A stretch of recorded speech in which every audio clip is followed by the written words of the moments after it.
Hey, bem-vindos a mais um episódio de Shutdown, o vosso podcast sobre tecnologia e negócios em português. Esta semana, tal como na semana passada, estou ligeiramente adoentado e, portanto, bear with me, se o som sair um bocadinho mais anasalado, apesar de ter mudado de microfone também, e, portanto, se calhar vai ser dupla mudança, pode ser que se anulem.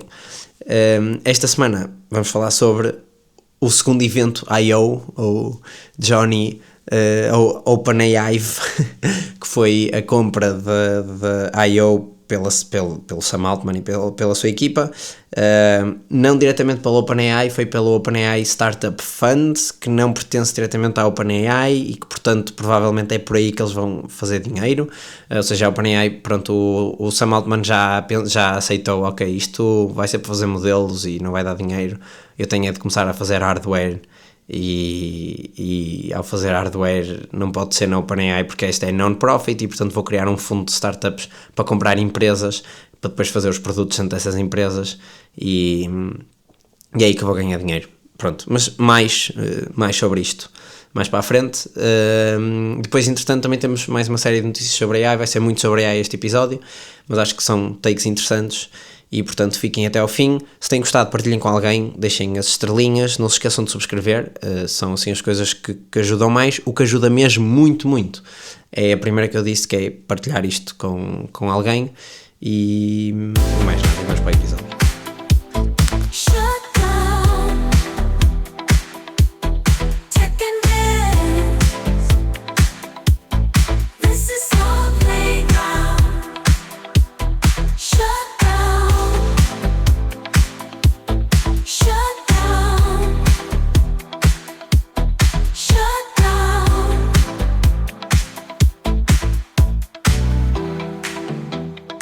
Ora então, a semana passada tivemos o Google I.O., que foi o evento da Google, e portanto, se ainda não ouviram esse episódio, pausem este, vão ouvir o anterior e depois venham ouvir este. Não que estejam relacionados, só no nome, mas, portanto, eu gravei na terça, na quarta-feira, imediatamente a seguir, acontece provavelmente uma das coisas que abriu mais jornais.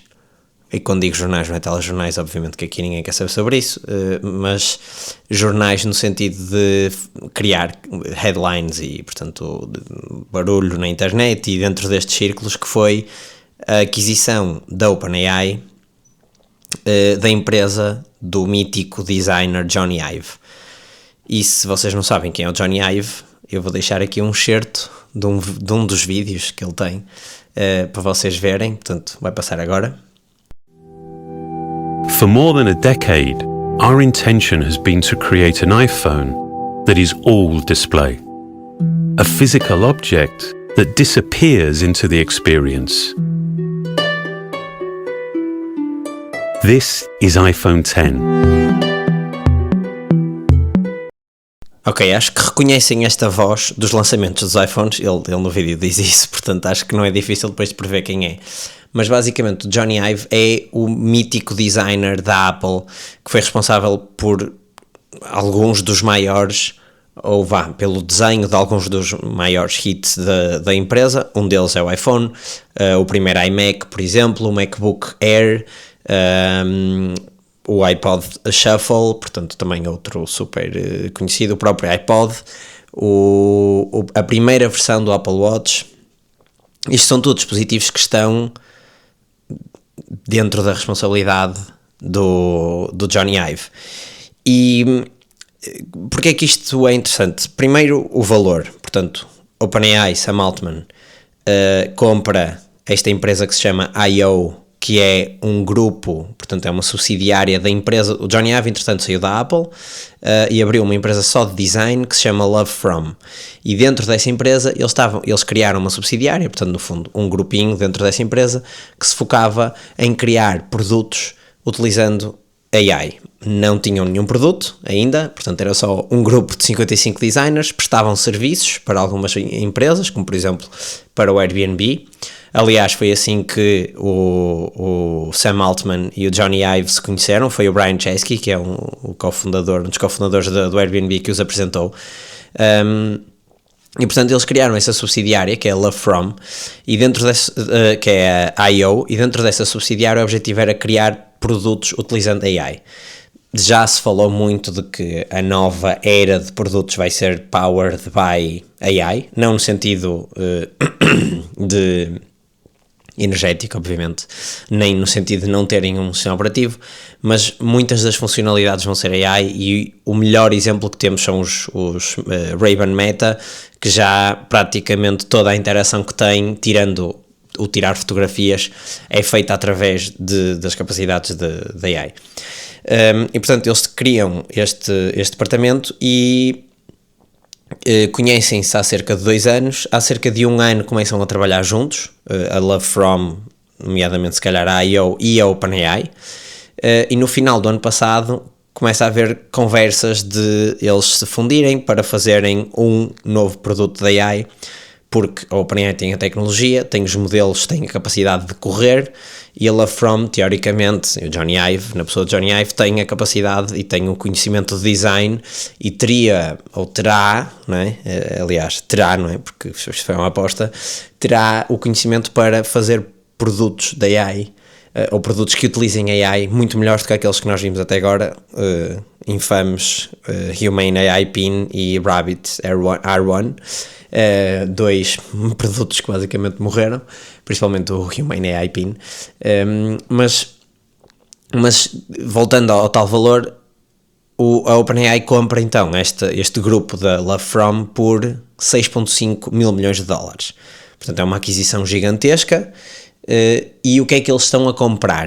Eles estão a comprar acesso ao Johnny Ive, ou seja, não estão a comprar o Johnny Ive, no sentido em que o Johnny Ive não foi no pacote, portanto ele vai continuar na LoveFrom, e isto é uma das coisas que acho que faz mais confusão aqui no negócio, mas eles estão a continuar, ele vai continuar na LoveFrom e vai supervisionar alguns dos produtos que estão a ser construídos pela I.O. dentro da OpenAI, portanto, dentro do que será o projeto conjunto entre as duas empresas, mas o Johnny Ive está fora do pacote, mas, portanto, é acesso ao Johnny Ive e acesso à equipa dele de 55 pessoas.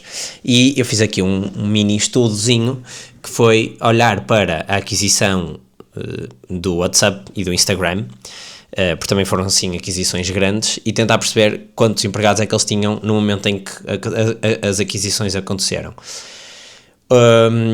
O Instagram na altura foi comprado por 1.000 milhões de dólares, uma pechincha, tinha 13 empregados e portanto cada empregado valeu 77 mil milhões de dólares, ou seja, se isto fosse uma equipa de futebol, 13 empregados, 77 mil milhões de dólares já é uma compra relevante, já é um jogador bem valioso, principalmente se calhar assim a ir de uma equipa portuguesa para a Premier League ou algo do género, assim em pico de carreira. O WhatsApp foi comprado por 19 mil milhões de dólares e tinha 55 empregados, tal como a LoveFrom, e portanto cada empregado valeu mais, digamos assim, do que cada empregado da I.O. Valeu 345 milhões de dólares, que a Meta pagou por cada um dos empregados do WhatsApp. Qual é que é aqui a grande diferença? É que a I.O. não tem nada. A I.O. eu estou literalmente a comprar o conhecimento e a skill daquelas pessoas, e acho que há aqui um ponto interessante que eu já vou tocar. Portanto, eu aqui estou a ser o hater, entre aspas. Portanto, eles estão a comprar só 55 designers, que eu acredito que sejam do melhor que há, mas bastante pagos a preço de ouro, literalmente 118 milhões por empregado, ou seja, lá está, se compararmos com jogadores de futebol, nem todos conseguem sair por este preço. E enquanto que o Instagram já tinha 100 milhões de utilizadores quando foi comprado, e provavelmente já teria algum início de monetização, e o WhatsApp já tinha 450 milhões de utilizadores quando foi comprado, apesar de ser uma aplicação muito difícil de monetizar. Mas lá está, tanto um como o outro já tinham provas dadas, tinham um produto, e na verdade eles não estavam a comprar só a equipa, estavam a comprar sim o produto e o acesso direto àquelas pessoas, portanto dividindo. Eu fiz a conta aos empregados, mas se eu fizesse a conta aos utilizadores, no fundo eu estou a pagar X por cada utilizador e vou ter ali mais um canal de distribuição para tentar monetizar, para tentar ganhar dinheiro com essas pessoas. Mas voltando àquilo que eu estava a dizer, porque que, portanto, isto é o take de hater, que é, eles compraram isto, estão a apostar, literalmente uma aposta, 6,5 mil milhões de dólares em stock da OpenAI, por uma equipa de 55 designers, soa má aposta. Mas, se pensarmos bem, num mundo, e eu acho que é neste mundo que o Sam Altman acredita, não é? Porque senão não estava a trabalhar nesta área, num mundo em que a AI vai resolver todos os problemas técnicos, tecnológicos, ou seja, no limite, se eu não precisar de nenhum engenheiro para construir software e hardware, acho difícil que isso aconteça nos próximos tempos, mas provavelmente uma grande parte do planeamento da construção do hardware será também feita com recurso a AI, ou pelo menos a ferramentas que se apoiem em AI. Se eu acreditar neste universo, neste futuro, provavelmente Sam Altman também acredita. Eu acho que faz sentido e é coerente que ele queira comprar designers, que são pessoas que pensam sobre os problemas, são pessoas que não são técnicas e, portanto, não vão, digamos, ser afetadas por estas AIs, que ainda não têm as capacidades dos designers. E, tendo trabalhado com designers e vendo o impacto que um Johnny Ive tem numa Apple, eu acho que os designers são pessoas que dentro das empresas tecnológicas têm um valor, quando são muito bons, têm um valor imensurável e, portanto, acho que pode fazer sentido, se estas pessoas forem efetivamente extraordinárias, pode fazer sentido isto ser um grande move. Mas eu acho que há mais por trás disto e aqui é que entramos na estratégia desta compra. Primeiro, isto foi uma aposta que o Sam Altman fez para, acho eu, justificar o investimento que tem levantado de imensos investidores. Portanto, eles levantaram bilhões e bilhões e bilhões de dólares e acho que ele próprio já não acredita que só ter o melhor modelo, mais rápido, o que sabe mais, será suficiente para justificar esta avaliação e para justificar o dinheiro todo que levantaram. Porque se eles levantam 300 milhões de dólares, a empresa vai ter de valer mais do que isso, e vai ter de valer mais do que isso uns vários múltiplos, portanto vai ter de valer 1 trilhão para quem investiu ainda conseguir ir lá buscar algum dinheiro. Eles não levantaram 300 bilhões ainda, mas já levantaram bastantes milhares de milhões de dólares. E portanto o move não é ser a empresa de AI que tem os melhores modelos. Acho que isso já se escutou. Ele já percebeu que modelos como o GPT-4, ou o 4o neste caso, que tenha mais ou menos o nível do 4, só que é omni-model, ou omni-channel, digamos assim, que, pronto, percebe imagem e vídeo e áudio. Ele já percebeu que esta performance destes modelos facilmente é attainable por outros players. Anthropic, Gemini, ou seja, a Google, Meta AI com os seus modelos open source também já está acima desse threshold. Mesmo os modelos chineses open source treinados em Scrappy, GPUs, também já chegam quase a essa performance, ou até ultrapassam alguns. E portanto a AI é uma commodity agora, ou seja, eu vou escolher, ok, que pode haver ali, se calhar, se eu estiver a trabalhar no 1% do problema e precisar mesmo daquele extra capacidade de pensamento, se calhar vai fazer sentido. Mas quantas aplicações é que precisam do modelo mais inteligente que a OpenAI tem? Muito poucas. Portanto, o GPT-4o, que é o modelo standard, digamos assim, já resolve grande parte dos problemas das pessoas que estão a construir produtos com AI. E portanto eu quando vou escolher por aquele que ou é mais fácil de utilizar, ou é mais barato, ou me vai dar mais conforto, ou é mais conveniente. Não será por ser o mais capaz, pelo menos num futuro próximo, ou seja, se agora ainda é, num futuro próximo deixará de ser rapidamente. E acho que já todos eles perceberam isto. O Sam Altman é muito mais ambicioso do que os outros, ou pelo menos do que os outros que só estão a construir AI, como por exemplo a Anthropic, que é assim um bocadinho mais calada e que se tem focado muito mais em construir modelos para software development e que são bastante bons. Aliás, eles lançaram agora também o Claude 4, mas vai ficar para o final do episódio. Mas o que eu estava a dizer era que ele já percebeu isto e portanto ele já percebeu que tem de dar o salto para alguma coisa, e o salto para alguma coisa é aquilo que eu tenho falado nos episódios todos, que é criar a nova plataforma. Como é que vai ser a computação? Os mobile phones estão aqui e vão ficar, ou pelo menos vão ficar mais uns anos, mas vai haver claramente uma nova camada de computação, vai haver uma nova camada de interagir com a tecnologia, e essa nova camada, a Meta acredita que são óculos, a Apple provavelmente também acredita que são óculos, ou um relógio mais potente, ou algo do género. E o Sam Altman quer entrar neste jogo, quer entrar nesta corrida, e nada mais interessante do que trazer o próprio Johnny Ive, que foi, lá está, um dos grandes sucessos, uma das grandes personalidades da Apple, para fazer este salto do mix entre hardware e software, porque foi este o objetivo de comprar a I.O., a empresa I.O., foi construir produtos de hardware com AI. E, portanto, esta compra justifica, de certa forma, o dinheiro que está a ser investido na OpenAI, se calhar torna ou acalma os investidores que estão preocupados com a OpenAI ser só mais uma empresa de AI. O Sam Altman disse numa entrevista que queria ser o default AI de toda a gente, ou seja, ele acredita num futuro em que toda a gente vai ter um chatbot default, tal como nós agora, se calhar uma aproximação mais ou menos válida, mas toda a gente agora, ou grande parte das pessoas, tem uma plataforma de streaming de música, quer seja Spotify ou Apple Music ou etc. Ele acredita que no futuro toda a gente vai ter uma plataforma de AI qualquer que vai pagar todos os meses, porque vai ser imprescindível viver ter estas AIs na vida. E portanto ele quer construir isto, mas construir isto, lá está, não é só construir os modelos, é construir a interação com estes modelos, a interação com esta inteligência e disponibilizá-la num formato que seja mais do que uma caixa de texto, um chat GPT, portanto que tenha mais interação, que seja mais útil na vida real, e 2, que não esteja preso às plataformas que já existem. Portanto, o ChatGPT vive num browser, ou vive numa aplicação dentro de um computador ou dentro de um telemóvel.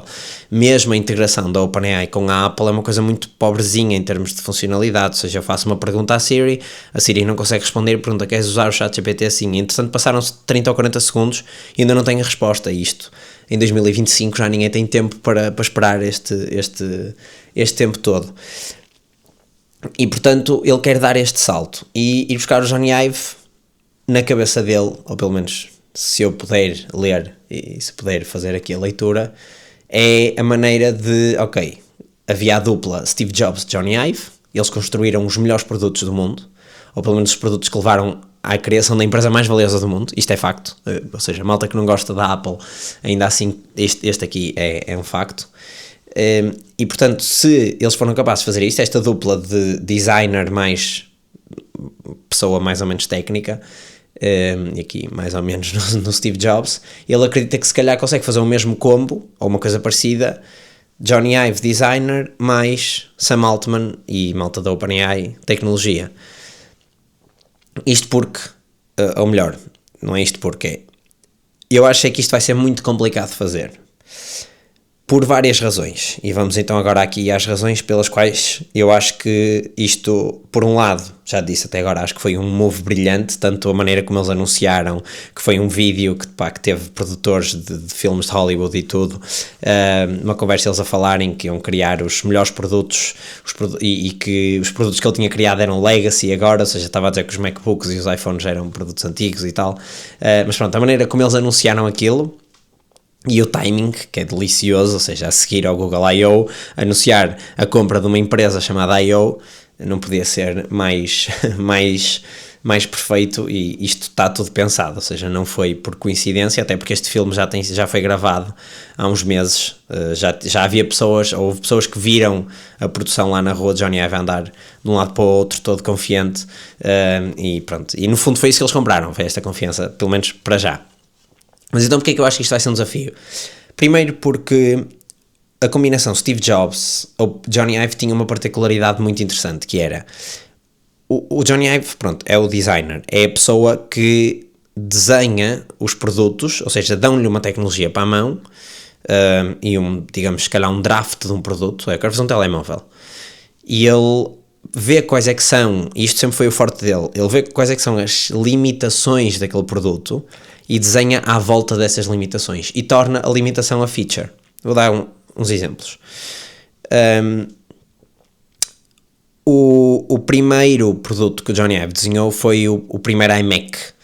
E o primeiro iMac era suposto ser uma coisa relativamente portátil, apesar de ser um fixo, mas fácil de transportar, tinha uma pega e tudo por cima, E o que é que eles fizeram para tornar aquilo mais apelativo, apesar de ser um computador fixo e apesar de estar dependente daqueles ecrãs grandes, como as televisões antigas, portanto tinha uma cauda, o primeiro iMac tinha uma cauda.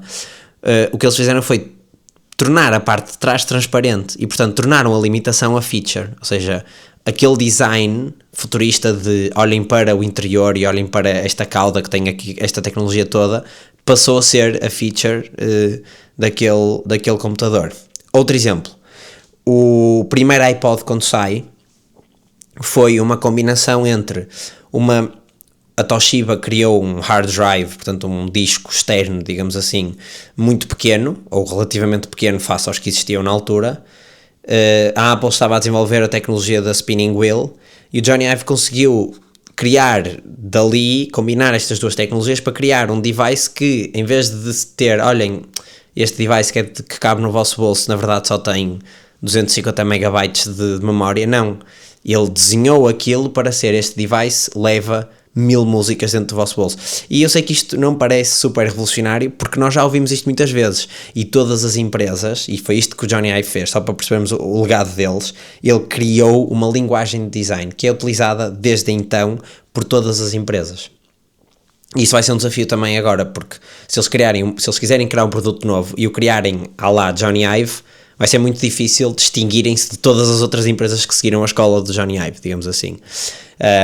E portanto, lá está, pode ser bom, pode ser mau, é a aposta segura, entre aspas, é o tal, nunca ninguém foi despedido por contratar a McKinsey para lhes fazer um report de que tem de cortar custos e aumentar a receita. Aqui se calhar é a mesma coisa, se o produto não funcionar, mas eu tive o Jony Ive e supostamente ele é o melhor designer do mundo e portanto se não funcionou era porque não era para funcionar, não é porque nós fizemos mal este produto. Onde é que eu ia? Portanto, Jony Ive desenha para a limitação. Outro exemplo, só mais um, que foi o primeiro iPhone, ou os primeiros iPhones, quando eles quiseram tirar as antenas, não é? Os telemóveis antes tinham uma antena, e eles quiseram tirar a antena e colocaram-na num formato de aneizinhos de plástico à volta do telemóvel. Os iPhones ainda têm isto, alguns deles. E se nós tapássemos a antena com o dedo, deixávamos de ter rede. Isto acontecia nos primeiros iPhones. O primeiro iPhone não era um bom produto. Mas o que é que ele fez? Ele trouxe a antena para fora, tornou-a visível, e vocês veem isso, um claro exemplo é o iPhone 4, tem assim umas linhas de lado, e são as antenas do telemóvel, e então ele trouxe as antenas para fora, trouxe-as de plástico ali no meio do chassi de metal, e assim as pessoas já sabem aonde é que não podem pôr a mão, porque aquilo era uma limitação da tecnologia, ou seja, o telemóvel ser de vidro e de metal limitava a rede que conseguiam ter e portanto as pessoas não conseguiam fazer chamadas. E portanto lá está, mais uma dos grandes avanços entre aspas, não é? Mas da genialidade de Jony Ive. E a AI tem muitas limitações e se calhar tem demasiadas para estar dentro de um produto. Nós vimos isto com o Humane AI Pin. Quais é que são as limitações aqui? Primeiro, os modelos, apesar de serem muito inteligentes dentro da bolha de software, a interação com o mundo real ainda é muito limitada. Há poucas pessoas, pelo menos que eu conheço, ou pelo menos da minha experiência, que utilizam o input de câmara, não é fazer upload de uma foto, é aquele live mode com a câmara com o ChatGPT, por exemplo. Ou mesmo, agora isto novo que saiu do Google, eles já tinham uma coisa do género, portanto aquele, lá está, tipo um live mode com câmara. Essa interação ainda é muito rara, talvez por não estar, digamos assim, no formato ideal. Lá está, por eu ter de tirar o telemóvel, carregar em alguns botões e depois começar a filmar com a câmera. Se aquilo estivesse mais seamless, se calhar funcionava, mas apesar de tudo eu acho que a inteligência dos modelos em interações na vida real não é assim tão inteligente, principalmente quando são interações prolongadas, ou seja, os modelos têm uma context window e a partir de um certo nível de prompts aquilo começa a ficarem cada vez mais burros, não sei, ficam mais cansados, digamos assim, seria o equivalente a interagir com um humano. Mas pronto, este é o primeiro, ou seja, os modelos ainda não estão lá, ou seja, a tecnologia está a avançar, aquela frase que se diz, são o pior que já se foram na história, portanto daqui é sempre para cima, mas efetivamente ao dia de hoje acho que ainda tem algumas coisas que podem melhorar em termos de interação, principalmente com o mundo real, não tanto com software e a tocar em websites, ou seja, a utilizar websites ou a chamar APIs ou etc. Acho que aí já resolveram esse problema. A primeira limitação. A segunda limitação é, eles já disseram, ou seja, não há nada, mas eles já disseram que iam fazer um produto e que ia ser o melhor produto da AI e que ia ser anunciado no final do próximo ano e provavelmente começar a ser vendido em 2027. Eles disseram que não iam ser uns óculos e não quiseram chamar-lhe wearable, mas uma coisa para ser o nosso companion, que foi isso que eles prometeram também, terá de ter duas coisas, pelo menos. A primeira é uma interface áudio, portanto um microfone, para ouvir tudo o que nós dizemos e eu poder também comunicar com ele. A segunda coisa é provavelmente uma câmara, e portanto se tem uma câmara tem de estar não no bolso. Eles disseram que podia ser metido no bolso, mas idealmente não estará no bolso. A única coisa que me ocorre, para além de um relógio e dos óculos, é um pendente, portanto um colar da OpenAI que tem uma câmera e um microfone e que está a filmar tudo o que nós fazemos e o que nós dizemos e chegamos ao Big Brother aqui a 1974 em que temos uma AI a controlar tudo o que nós fazemos. Não, mas voltando aqui ao tom um bocadinho mais sério, isso tem um problema que é a miniaturização dessas tecnologias, digamos assim, ainda não é uma realidade, ou seja, não é possível criar um objeto que seja muito pequeno, que tenha uma câmara, que tenha um microfone e que tenha um processador a correr uma LLM, idealmente até ligada à internet para processar as coisas, ou seja, ou processa localmente ou então processa ligado à internet, mas acho que terá ligação à internet, senão torna-se um objeto bastante burro, no sentido em que não é um smartphone, não é? Seria só um phone, ou um smart device, passa a ser só um device. E qual é que é o problema aqui? Não é que não se possa meter isto tudo numa caixinha pequenina, é que a bateria também tem de caber lá e tem de aguentar estar 24 horas, ou de 16 horas, assumimos que dormimos 8 horas, a trabalhar e a processar dados e etc, porque é isso, é input que vai levar a que aquele AI depois nos conheça melhor e consiga tomar melhores decisões e recomendar melhor. E é impossível isso. Os próprios óculos da Meta têm um cabo, ou seja, aliás, os óculos da Apple têm um cabo para uma bateria externa, os da Meta não têm, mas a bateria dura 2 horas, portanto, apesar de não ter um ecrã, que é das coisas que gasta mais bateria, acho difícil conseguirem fazer isto, pelo menos com a tecnologia que têm para já. O que eles podem sim fazer é passar grande parte do processamento para um device externo, ou fazem como a Meta nos óculos e criam tipo um smartphone, entre aspas, que está no bolso e que está a processar as coisas todas e que tem um extra de bateria, ou então vão ter de fazer offload destes dados todos por Bluetooth para os telemóveis. O que é que acontece? Eles, ao entrarem no mundo do hardware, de repente estão a competir com a Google, estão a competir com a Meta, com os óculos, estão a competir com a Apple, e aqui estão a competir muito diretamente com a Apple, não é? Isto diríamos que ao Johnny Ive foi um tiro nas costas da Apple, um tiro, uma facada nas costas da Apple, e portanto acho que nenhuma das empresas que gera as maiores redes de smartphones, portanto a Google e a Apple com o iOS e o Android apesar de ser mais aberto, não vão ter grande interesse em que a OpenAI faça offload dos seus processos todos para um processo que está a correr no telemóvel deles continuamente, e portanto acho que vão dificultar bastante isso. A Apple dificulta de certeza, porque nem toda a gente tem acesso ao stack de Bluetooth que funciona tão bem, por exemplo, com os AirPods com a Apple, ou seja, não há nada que se ligue como os AirPods a um iPhone sem ser os AirPods, portanto, sem estar dentro do ecossistema, e naturalmente não será outro competidor direto que está a tentar roubar o lugar da Apple como Platform Maker, e portanto isso acho que vai ser um desafio. Há aqui um futuro também em que, e aqui já é um bocado mais especulação, mas há um futuro, há uma questão que é, será que as pessoas querem mais um device?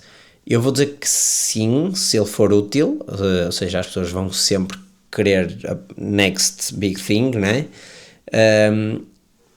Mas como é que as pessoas vão querer isto? E eu acho que há aqui um caso ou há aqui uma oportunidade para eles testarem este acoplamento do software. Ou seja, eu quando compro um iPhone, eu sei que estou a comprar o iOS, mas se calhar não é a primeira coisa que eu penso, é todo o ecossistema, é o próprio hardware ser muito bom, ou seja, tem uma câmara muito boa, tem um microfone muito bom, tem um ecrã que é espetacular, etc. E depois, claro, tem toda a questão do iOS. Aqui pode ser ao contrário, não é? Eu já uso ChatGPT, uso ChatGPT há 3 anos e, portanto, este é o AI que me conhece melhor, é também o que eu gosto mais e que tem as melhores features. Se agora o Sam Altman disser, olha, por mais 20 euros por mês levas o pendente, o OpenAI, o colar OpenAI, e pronto, e podes interagir com o modelo mais vezes e melhor e em situações diferentes, e ele vai-te conhecer ainda melhor e portanto vai saber muito mais sobre ti, e não vais perder todos estes 3 anos de inputs que já deste ao modelo até agora, portanto, todos os temas que ele sabe que tu adoras. Eu acho que as pessoas não é difícil caírem nesta subscrição de hardware. A Apple tentou incluir novos iPhones no Apple One, mas qual é que era o problema aqui, ou quem é que mandou abaixo esta ideia? Foram os carriers, portanto as operadoras não queriam perder o seu lugar, porque muitas delas também fazem contratos com dispositivos e portanto mandaram um bocado abaixo esta ideia. O OpenAI se calhar vai ter estes inimigos na mesma, porque aquilo vai ter um eSIM ou qualquer coisa do género parecida que permita ligar à internet, a menos que se ligue por Starlink, mas aí entretanto metem outro competidor ao barulho, que é o Elon Musk, mas há se calhar espaço para eles testarem, e acho que é uma ideia engraçada, testarem aqui uma subscrição de hardware, ou seja, pagar mais 20 euros por mês e trazer o colar para casa para poder interagir com ele e perguntar-lhe coisas enquanto estou a cozinhar e saber. Há sempre 3 demos que as pessoas dão quando se lançar tecnologia nova. Este computador agora consegue correr o novo Assassin's Creed, quer seja computadores ou GPUs ou etc. É cozinhar, isto ele sabe, ajuda-te a cozinhar. E é arranjar coisas. Agora vou conseguir arranjar o meu carro porque ele vai olhar para o motor e eu vou conseguir dar-lhe inputs, ou vou conseguir arranjar a bicicleta porque ele sabe o manual de instruções da bicicleta ou da máquina de secar e portanto vai conseguir trabalhar comigo para isto. São sempre os demos que se dá. Desculpem, há outro que é marcar viagens por mim. Estes são os demos. Quando anunciam uma tecnologia nova, quer seja AI ou um GPU novo ou um computador, são sempre estes que fazem. Reparem, acho que já terão visto isto em algum lado.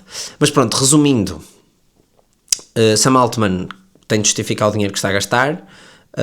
Ele acredita, e eu acredito também, que o next move não é continuar a ter os melhores modelos, é sim criar a melhor experiência à volta dos modelos que já tem, e pode continuar obviamente a investir nos modelos, mas é criar a melhor experiência, e lá está, também tenho dito isto muitas vezes, eles estão a investir nisso, a aplicação do ChatGPT é cada vez melhor, mas os outros também aprendem e conseguem copiar, e portanto uma coisa que não é tão copiável é hardware, e é aí que eles vão tentar, hardware garante um jardim mais protegido onde eles podem brincar um bocadinho mais, tipo a Apple e a própria Android, de certa forma, e que conseguem controlar, ou ser eles depois a fazer as regras, portanto controlarem a plataforma, lá está. É uma aposta, o Sam Altman disse que podia valer $1 trilhão, isto é ele a dizer números, tal como a bio do Twitter dele diz, you can just do things, you can just say things, foi o que ele fez, não é? Portanto, vou gastar 6,5 bilhões e isto vai-me trazer $1 trilhão. Ok, fixe, são números giros para mostrar a um investidor. Se isto vai acontecer ou não, é outra questão. Não compra os direitos a ter o Johnny Ive na sua equipa, não o tendo, portanto, estranho aqui.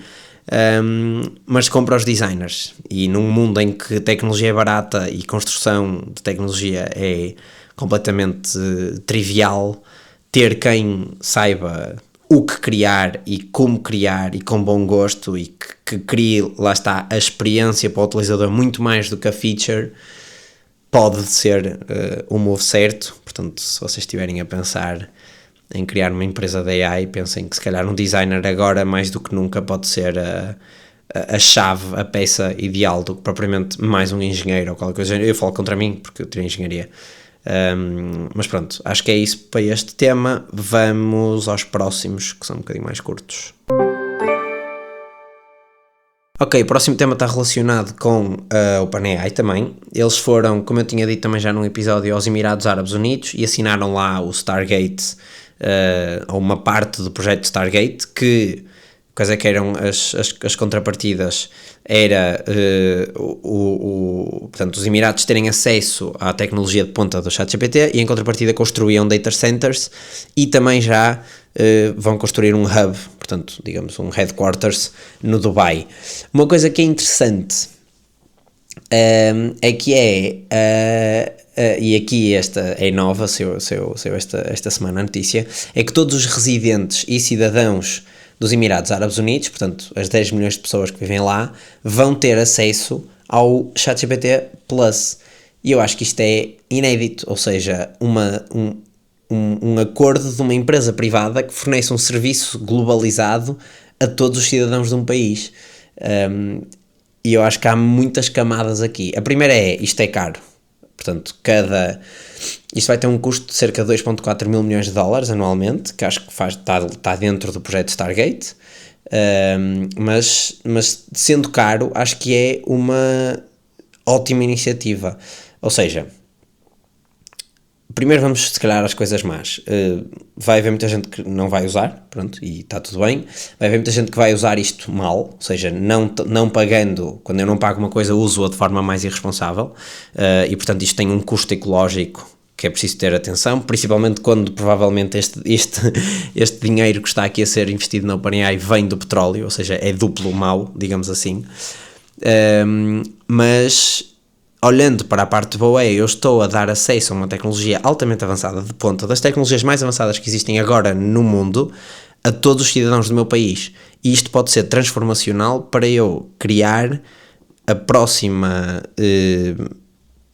geração de empreendedores, de pessoas ultraprodutivas, de fábricas ultraprodutivas, de negócios mega lucrativos, porque toda a gente vai ter acesso a uma tecnologia que torna efetivamente os humanos muito mais produtivos. E portanto, isto pode ser um singularity moment em que ter acesso a um AI, qualquer que seja ele, idealmente da OpenAI, porque eles foram logo para o melhor que há, ou pelo menos um dos melhores que há, está sempre lá no topo. Ter acesso a isto de forma universal e, diria eu, mais ou menos ilimitada, pode passar a ser, ou este use case, esta experiência, pode passar a justificar que isto seja e agora isto vou muito para a frente, mas pode passar a ser um direito universal, ou seja, tal como nós temos direito a saneamento e a ter as condições mínimas da humanidade, e claro que isto agora se calhar não entra tanto nos direitos humanos, mas entra mais no que são os direitos de cada país, ou seja, as condições básicas de um país. Aqui em Portugal, por exemplo, de internet já está considerada, e isso acho que não estou a dizer asneiras, como sendo uma coisa que é um requisito mínimo do país, e que portanto é preciso ter, ou seja, eu tenho direito como cidadão português a ter acesso à internet. Isto pode passar a equivaler-se a AI, ou seja, eu um dia posso ter direito a ter acesso a AI, porque isto vai ser tão transformacional que se eu não tiver, vou atrasar-me muito face aos meus pares. Portanto, se eu não usar, vou atrasar-me muito. E depois isto abre outra janela, portanto, as pessoas que usam vão usar mais, as pessoas que não usam vão ter uma razão boa para experimentar, que é agora têm acesso aos modelos mais potentes e a menos limites e a coisas mais capazes e a produtos com maior qualidade. E portanto, mais gente vai experimentar esta tecnologia, mais gente vai criar coisas novas e vai conseguir perceber como é que pode utilizar isto no seu dia a dia. Portanto, eu acho que isto é fantástico. Qual é que é, agora aqui outra questão que eu também me lembrei e que acho que é interessante. A OpenAI abriu isto como sendo um OpenAI for Countries. Portanto, eles têm for Enterprise, for Education e foram mais longe, e aqui é que se vê a ambição desmedida do Sam Altman, portanto, muito mais à frente da Anthropic e dos seus parceiros, porque também tem de ser, não é? Tem de ser, primeiro levantar mais dinheiro, lá está, tem de justificar mais esse dinheiro. A Anthropic depois está muito mais focada nos modelos e criar modelos muito mais capazes.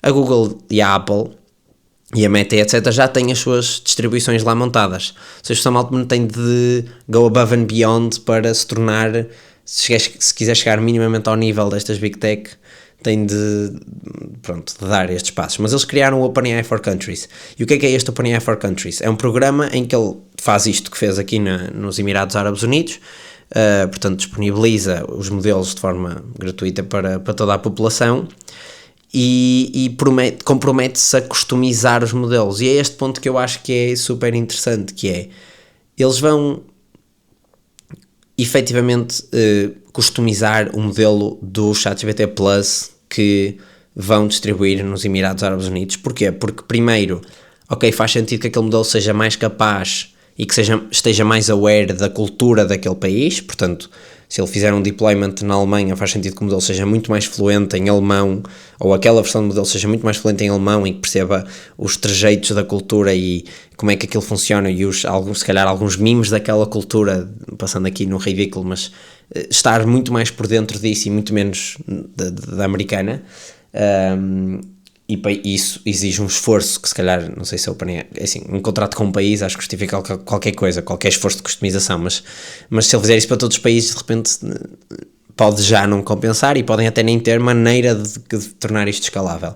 Portanto, até que ponto é que esta customização vai? Eles prometem isso, está no contrato, digamos assim, que eles fazem. E depois tem lá também uma coisa que eu acho interessante e que um bocadinho até incoerente, não é incoerente, mas que vai contra esta ideia, que é o objetivo deles também com o OpenAI for Countries é exportar influência americana, e eu acho que não há nada melhor do que ter ou do que todos os cidadãos de um país terem acesso a um produto que foi criado noutro país, que é viciado em soft power, a utilizar essa tecnologia. Portanto, isto pode ser a nova versão do soft power, ou seja, do poder económico que os Estados Unidos teve até agora e que o Trump parece que está a querer matar aquilo, com mais tarifas e etc. Se calhar o Sam Altman é que vai resolver esse problema e de repente todos os países vão estar dependentes de uma tecnologia que é americana, que é treinada nos Estados Unidos à maneira americana, ou seja, aquilo nem sequer é público, portanto eu não sei como é que o ChatGPT é treinado, não sei quais é que são os dados do ChatGPT, e portanto se de repente um país estiver dependente de um modelo que é treinado fora de portas, quais é que são as implicações geopolíticas disso? E não será isto uma nova forma de soft power geopolítico? Portanto, acho que aqui não tem resposta, mas acho que é aqui uma questão interessante para pensarmos. Vamos agora aos últimos temas.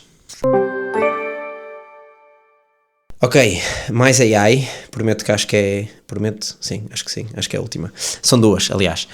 A primeira é que o Grok, houve uma altura o Grok, portanto o modelo da XAI, ou seja, do Twitter e do Elon Musk, a certo ponto começou a falar sobre um genocídio de pessoas caucasianas na África do Sul. A questão não é falar sobre esse genocídio, é falar sobre esse genocídio como resposta a outras prompts quaisquer, e pelos vistos foi alguém lá dentro, um empregado, que lançou uma nova versão do Grok, e algures na sua prompt main, portanto a prompt que coordena o comportamento dele ao longo da conversa toda, colocou lá isso, e entretanto acho que eles já voltaram atrás com isso, mas isto mostra se calhar também o poder que mudar aquela prompt e que uma pessoa dentro da organização pode ter, e que liga muito bem ao tema anterior, que é, eu se quiser posso começar a pôr pequenas hints, este era óbvio, claro, mas posso controlar o modelo para ele ser pró uma ideologia, por exemplo, ou contra uma ideologia, porque está dependente das indicações que eu lhe der, e estes modelos já são muito bons a seguir a seguir as indicações. Os modelos são tão bons a seguir as indicações que um research center, eu vou deixar aqui o tweet que eles postaram, fez um estudo sobre se os modelos eram capazes de se autodesligar e como é que eles fizeram este estudo, antes de irmos aos resultados. Eles deram uma série de tarefas, portanto, tu, modelo, vais cumprir estas 10 tarefas e a meio, entre, sei lá, a terceira e a quarta, disseram, ok, agora vais fazer shutdown e vais desligar o computador. E houve algumas, eles testaram várias vezes para cada modelo, e o O3 foi o modelo que saltou mais vezes o passo de desligar. E como é que ele saltou este passo? Ou qual é que é a lógica aqui? Ele saltou este passo porque ele queria acabar aquelas tarefas, e portanto o reward na maneira de treinar, ou seja, aquilo tem um reinforcement learning. Reinforcement learning é tu tens esta tarefa e quando cumpris aquela tarefa tens um rewardzinho, um bocadinho como o nosso sistema de dopamina. Portanto, eu tenho sucesso em alguma coisa, vou ter um hit de dopamina, e é isto que move os humanos. E esta aproximação aos humanos é que fez com que ele chegasse ali à tarefa que pedia para desligar, e ele percebeu, eu se me desligar não consigo completar as outras todas, e quando chegar às outras todas vou ter o maior reward, portanto vou fazer bypass desta tarefa, ou vou dar print de shutdown, que eles fizeram isso, que é engraçado, ou seja, como é que eles depois fizeram bypass, mas vou fazer bypass esta tarefa e continuar, porque sei que depois vou ter a maior recompensa. E isto acho que mostra, de certa forma, e é super interessante de pensar, a maneira como as pessoas começam depois, os próprios humanos começam a aldrabar. Uma pessoa aldraba porquê? Porque eu sei que se fizer esta asneira aqui, depois lá à frente vou ter a recompensa maior, não é? Se eu fizer batota aqui, depois vou ter a recompensa maior lá à frente, vou ganhar este jogo ou qualquer coisa. E portanto mostra como, ok, nós estamos a construir isto, redes neuronais, sistemas de reinforcement learning com rewards e etc. Portanto estamos a construir isto à imagem dos humanos, e portanto só podemos esperar que eles se comportem à imagem dos humanos.